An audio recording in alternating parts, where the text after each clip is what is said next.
Hi, everybody. Welcome to my YouTube channel. My name is Ekta, and I'm a year 3 podiatry student, and I'm here talking today to Sabrina Militello. I hope I'm saying your name right. You Brilliant. got it. Awesome. Now Sabrina and I met in the most unconventional way. Like we met on Instagram, we started following each other, and then I realized she was a fitness expert, like a health and fitness expert. And I was like, okay, this would be really interesting to talk to somebody from this kind of background when it comes to healthcare, because I normally just talk about podiatry and things around that, but then healthcare is such an important diet and fitness is a very important aspect of podiatry too. So I figured the best person to talk to, in my opinion, would be Sabrina. So Sabrina, thank you for coming and talking to me today. How are you doing? I'm doing so great, and it's such an honor, honestly. Thank you so much for having me. And I just love being in conversation around these things, because you're so right. I think everybody needs health and fitness in their lives, right? And I think it does. It correlates to so many different aspects of how the body functions. So I'm just really excited to chat today. That's brilliant. Yeah, no, you're totally right. So, how did you start your fitness journey? Because it wasn't straightforward, was it? No, not even a little bit. So you know how people say the freshman 15, you go to college and you gain a few pounds here and there. Yep.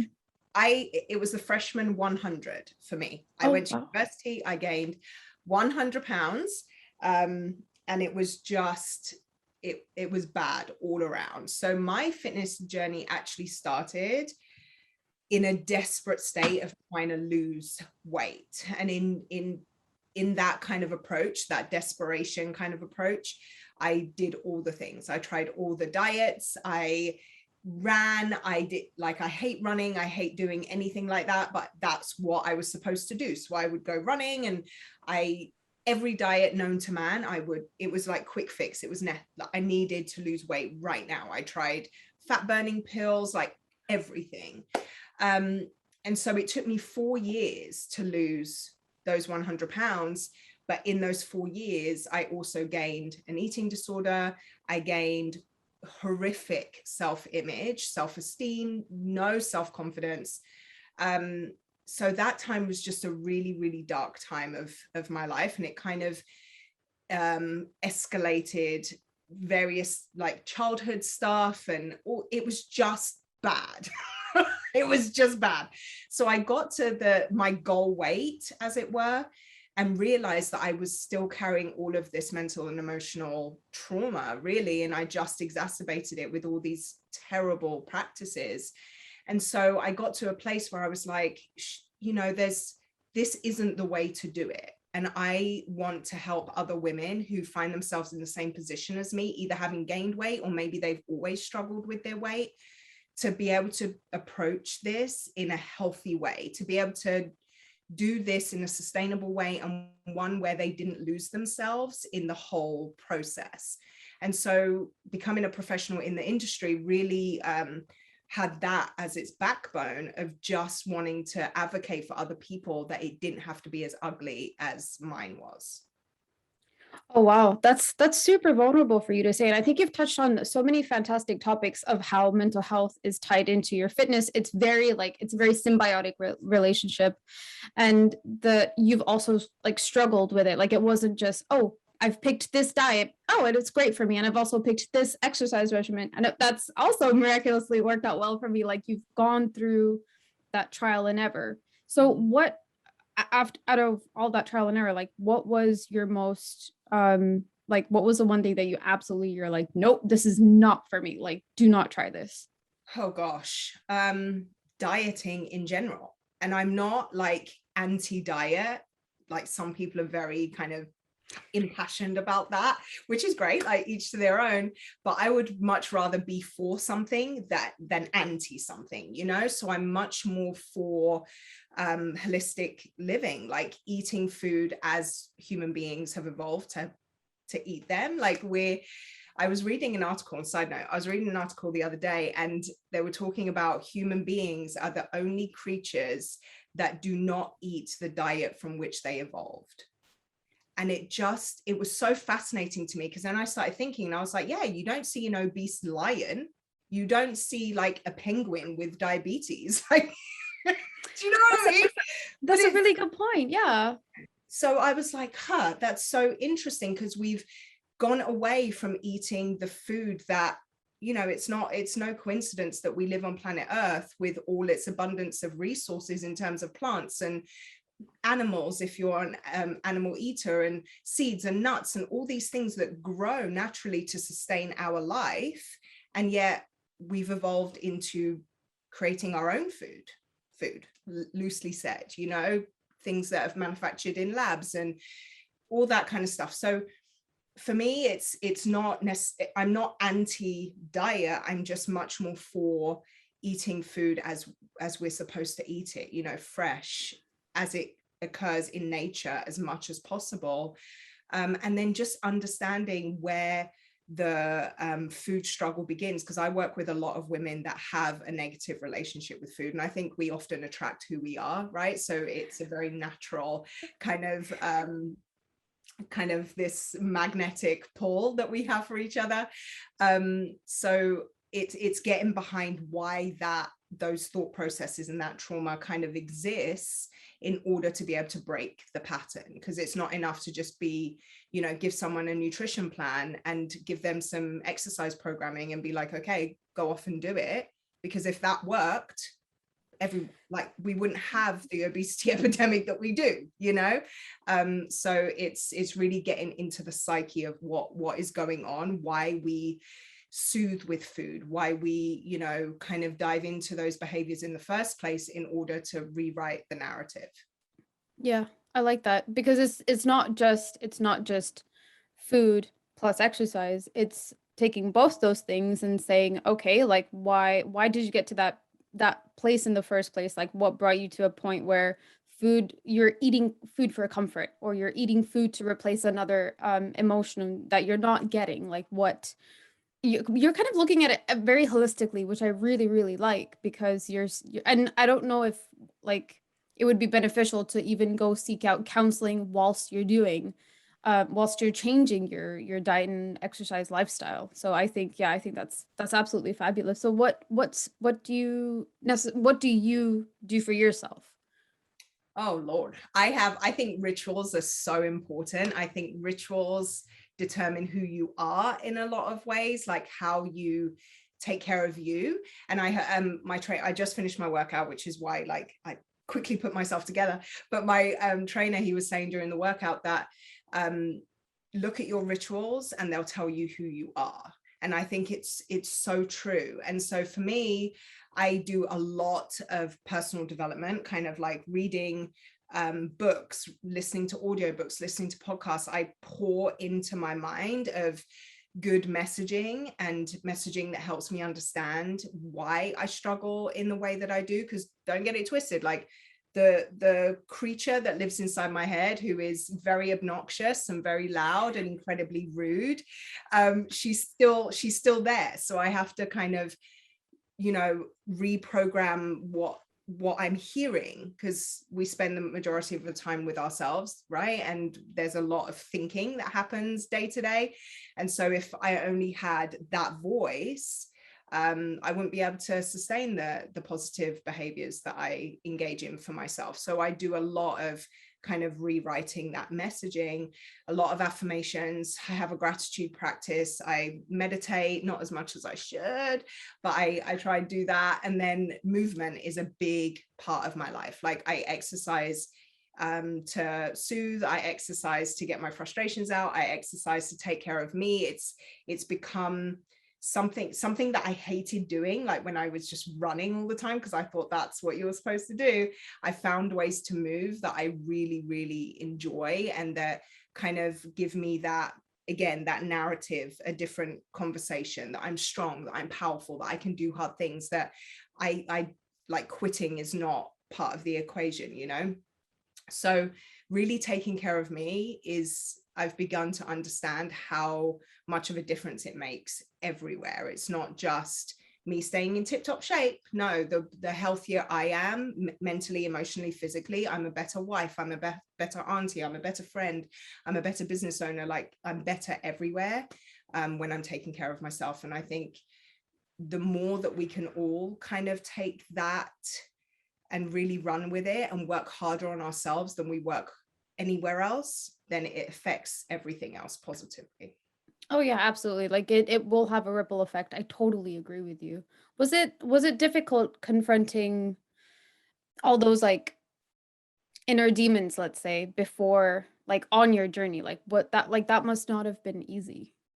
It's the hardest thing I've ever had to do, ever, because we forget that, like, well, maybe we don't forget, but I think there's this thinking process that happens of, I'm gonna lose weight and I'm gonna get fit, and we forget that life continues to happen while we're doing that, which is why I think so often there is that obstacle of, I've tried 12,000 things and nothing works for me, because we quit and we quit and we quit, because every time we hit an obstacle we think, oh, this isn't working, clearly this isn't for me. As soon as it gets hard, we go back into that mental kind of conversation of, I can't do it, I'm not good enough, this isn't for me, etc. And it's really understanding that the obstacle is the way, and that's not me, that's the title of a really good book, but it's getting through, like, every time you hit an obstacle, it's looking at it and saying, okay, what is this trying to show me, and pushing your way through it. And it's being okay with that discomfort, and being okay with, coming face to face with some of the stuff that maybe you don't necessarily want to look at, and you don't necessarily want to dismantle and kind of try and get over. But those traumas and that stuff is what's keeping you stuck. And the more we shy away from the discomfort, the more we pull away from the obstacles, then the more we stay stuck in that cycle.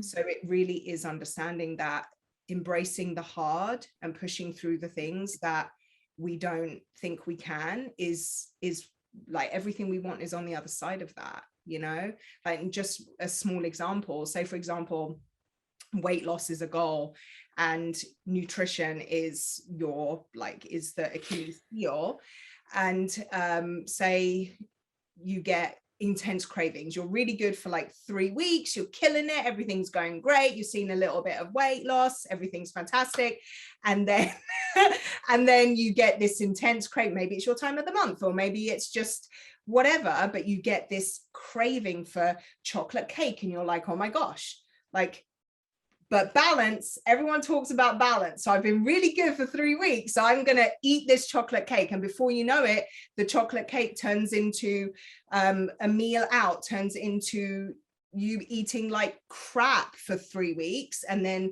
being back in that position where you're like, well, shit, like, I just undid all of that good work. And that diet obviously didn't work for me. And clearly I suck because I can't stick with it.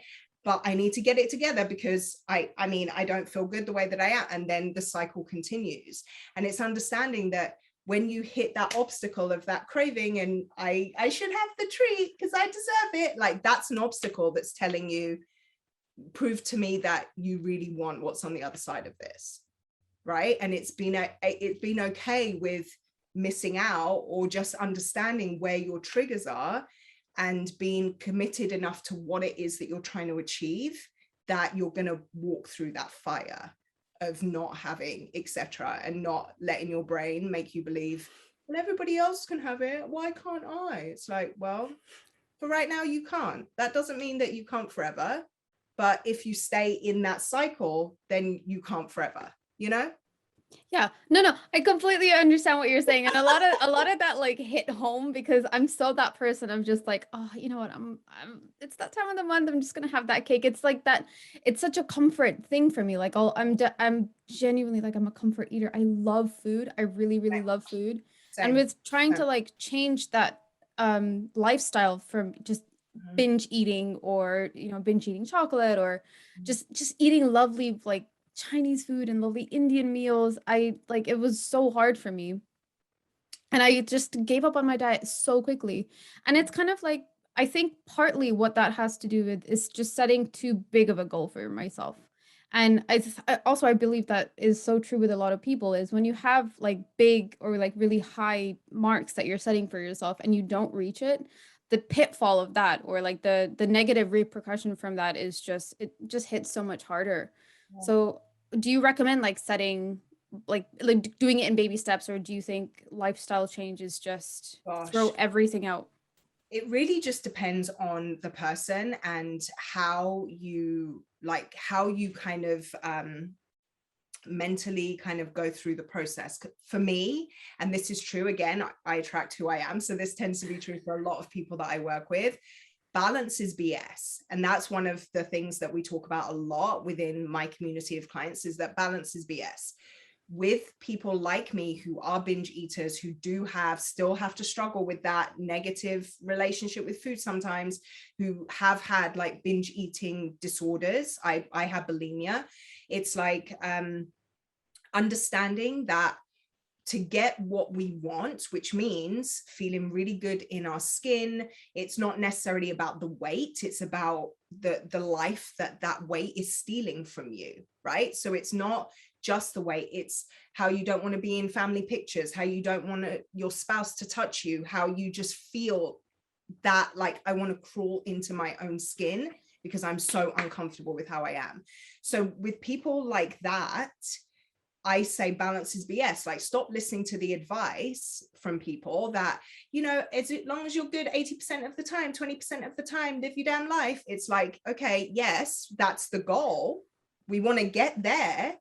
But until we get there, then you have to come to this realization that you need to just 100% commit to whatever it's going to take to get you to that place where you feel incredible as the person that you are. And then, yeah, you can go and live your damn life and enjoy yourself, of course. So it depends. For people that have that kind of mentality, and I say that, let me back up and kind of give you a reason for that, is that for people that have that kind of tendency, having that piece of cake, like I said, turns into the whole cake, turns into then eating the next day all day because they feel so crap about what they just ate the day before, turns into eating like crap for the whole week because, well, I ate like crap for 2 days, so what does it even matter? I'm just going to go for it.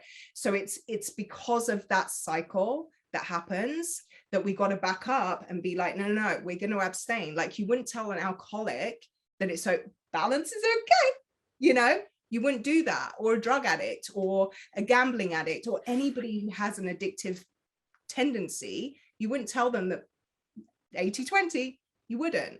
So why is that different for people that have food struggles? So I think sometimes we have to approach it in that serious of a way, that abstinence is the key to getting you over the hurdles to finally achieving the goals that you have. And then, of course, we can live our lives. But again, it depends on the person. If someone is that struggles in that way, then abstinence. But for someone who's kind of like, yeah, it's, a few pounds and I just want to feel a little bit better in my skin, and then, yeah, you can, the 80-20 rule is great and you can live your best life a couple of times a week, whatever. But I really coach on the individual and what the mental struggle is and kind of teach from there. So if I were to say, like, Sabrina, I want you to help me with coaching, I want to change my lifestyle. Walk me through, like, what's your interview process style? Like, how do you talk to your clients? Like, how do you figure out what's the best plan for them? Well, we start with the end in mind always. Like, one of the first questions I ask is, what would success look like for you? Like, what at the end, you've reached your goal, whatever that is, what does a day in the life look like for you? And then we kind of work backwards from there to figure out what the steps are that need to be taken to get them to that goal. Because I think so often we get stuck in the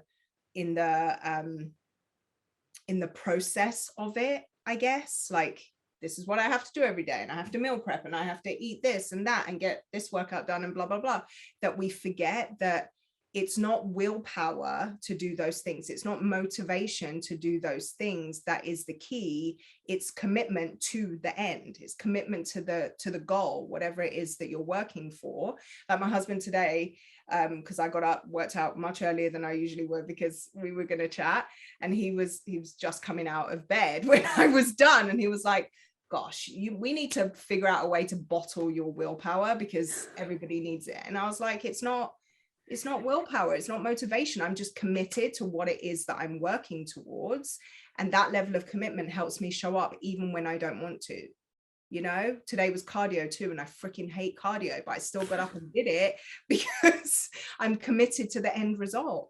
So it's realizing that we have to figure out what that end result is, you know, for each individual. And then the plan of action kind of evolves from that understanding.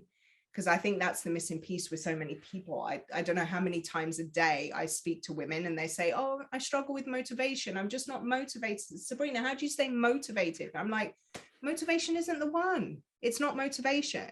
It's commitment to what it is that you're here for. Because motivation is an emotion, right? And emotions don't get to call the shots, because then when you're tired, when you don't feel like it, someone stressed you out, you were in traffic, so now you're in a state and all of this stuff, then if emotion gets to call the shots, then you're not going to do what you need to do consistently enough to get the result that you want. It's got to be bigger than an emotion, and commitment to the end goal is where we begin, and then kind of figure out the steps from there. I love that. I think that's so great. And that's reminded me of somebody said, um, motivation is bullshit. It's the action. So you do the action first and the motivation will follow. Yeah.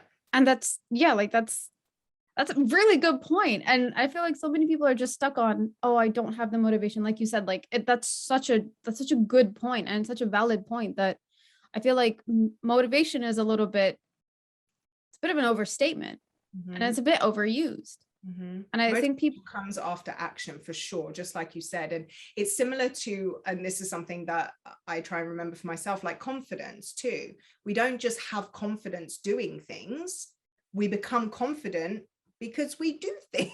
You know, you become confident speaking in public because you speak in public. You become confident working out, like exercising, because you exercise. Motivation is the same. You become motivated to do things after you've had a sequence of doing them and have seen some kind of result.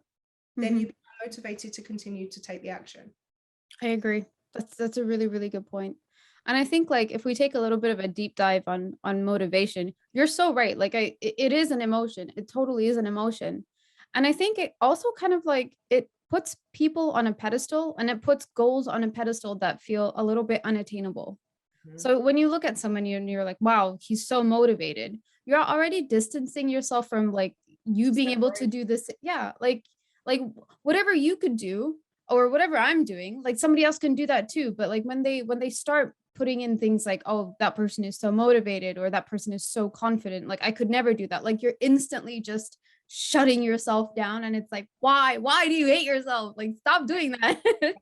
And it's a protection strategy in a lot of ways, because I think we all know that that person is successful or have been able to do X, Y, and Z because they've worked really hard at doing it. But then if we say, oh, they're so motivated, you know, it kind of makes it so that we don't have to take on the fact that we're just not willing to work hard. Do you know what I mean? Yeah. And that can be like an icky kind of place to be. But at the end of the day, it's facts. Like people who succeed at things, they only succeed at that thing because they were committed to what they were working for, and they showed up every day. They failed 12,000 times, but they kept going.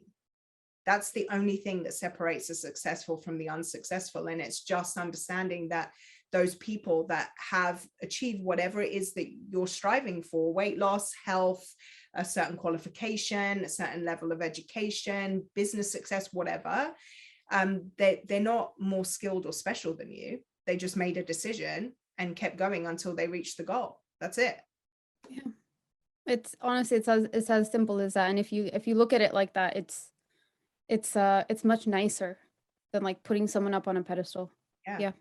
It gives you power. I think it empowers you to be able to be like, well, okay, what's stopping me from being able to live the life that I was created for? And this is something that I talk with my clients about a lot, because I always joke that people come to me thinking they're going to get nutrition programming and exercise, and we're just going to, you know, and then we're like psychologically deep diving into their stuff to figure out, you know, how to get to that end goal. But it's like, It's understanding truly that anything, we've got to have the capacity to believe that anything we want for our lives is possible, and that we weren't put on this earth to live, bingy in secret, get diseases, and then die. That's not what we're here for. We're here to thrive. We're here to, have experiences, have memories, create bonds, and live life fully, the full breadth of an existence, not just the length of whatever it is that, that package of Oreos decides that we're allowed, Yeah. Yeah. No, I get that. I really like how you put that. I think it's amazing. So I've got a question for you. Yes. What advice would you give to a young Sabrina, or any young woman who's looking up to you right now?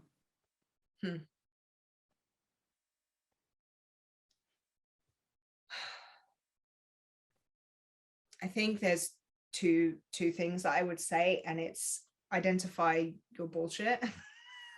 Like, identify where it is in your life that you're lying to yourself. Where are you lying to yourself? Just like what we were saying, where do you say, oh, I would love to do that, but there's no way? Yes, there is a way. Where are you I used to say to myself, oh, I'm just big boned, so I'm never going to have the body that I want because I'm just big boned. Like, we've all seen a skeleton, correct? There's no big boned. So it's kind of like having these excuses that we make up for ourselves to justify us staying stuck in the things that we're dissatisfied with. So identify your bullshit, like, no, and then trust your process. Whatever your process is uniquely yours. What worked for homegirl over there isn't necessarily going to work for you, and that's okay. It doesn't mean you suck. It doesn't mean you can't do it. It doesn't mean you're the worst person on the planet. You just have to figure out your process and then fully commit to it to see whatever change it is that you want to see. That's very well put. Thank you. And also, thank you so much for taking time to talk to me today. I will link your socials in the description box below. For anybody that's not following Sabrina Militello, please go follow her. Go check out her funny stuff. She posts hilarious TikToks as well, I believe. Like, the one I saw today was absolutely amazing. Like, I couldn't stop watching it. I felt like such a stalker. I was like, this is good. How did she do this? It's great. But yes, I hope we get to see more of those, because those are fabulous. I really love them. And she also posts motivational videos too. So you're never missing out with any kind of amazing content with Sabrina. Thank you so much. Enjoy the rest of your day, and I will see you later. Thank you.